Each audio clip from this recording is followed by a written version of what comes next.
Every April Fool's Day, my boyfriend joined his childhood friend in the same cruel prank, pretending to propose to me. Last year, I slipped the ring onto my finger, my heart full of hope. Suddenly, the mechanism snapped tight. Pain shot through my hand and I cried out. He apologized afterward and promised that this year the proposal would be real. As such, I arrived carefully dressed, believing him. Instead, I was met with a face full of cake. He reached out gently, wiping the cream from my face as if it were nothing more than a harmless joke. However, this time, I took a step back. After 6 disappointments, I chose to walk away. So why was it that, in the end, he was the one consumed by regret?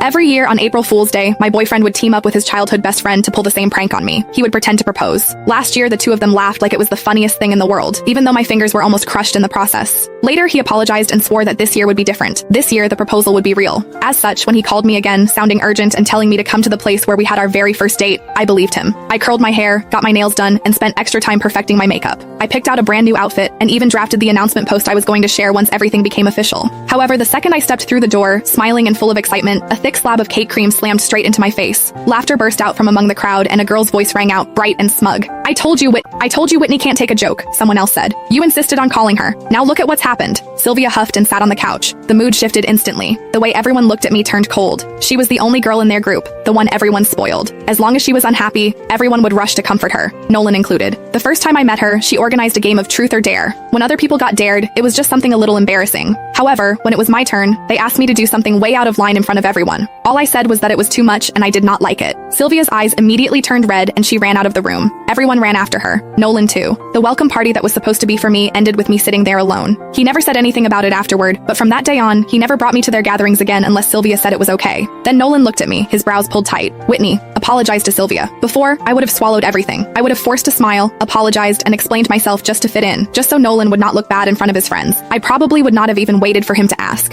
However, when even breaking up meant less to him than a single moment of Sylvia being upset, I finally understood. From the very beginning, this relationship never mattered as much to him as what he had with her. I bent down and picked up the bag and coat I had bought in order to meet his parents. As they stared, cold and judging, I said, Nolan, we're done. I mean it this time. My heels felt unsteady as I turned and walked out. As the door closed behind me, I could still hear Sylvia's light, teasing laughter drifting out from inside. Are you seriously not going after her, you hopeless romantic? Nolan let out an icy laugh. She's just throwing a tantrum. If I actually go after her, what about you? He shrugged like it was obvious. Besides, she has no one to rely on except me. She's way easier to deal with than you. My heart felt like it had been split open. His words cut through me like a knife, slicing into wounds that had never fully healed. 6 years ago, right there, Nolan had confessed to me. He told me I was the one he wanted for the rest of his life. Truth be told, it had not been easy for him to win me over. When I was 15, my parents both remarried and started new families of their own. I became the extra piece no one wanted to talk about. I resisted relationships, and I resisted the idea of building a family. I turned him down 5 times. The last time, I was living alone when a stranger started following me.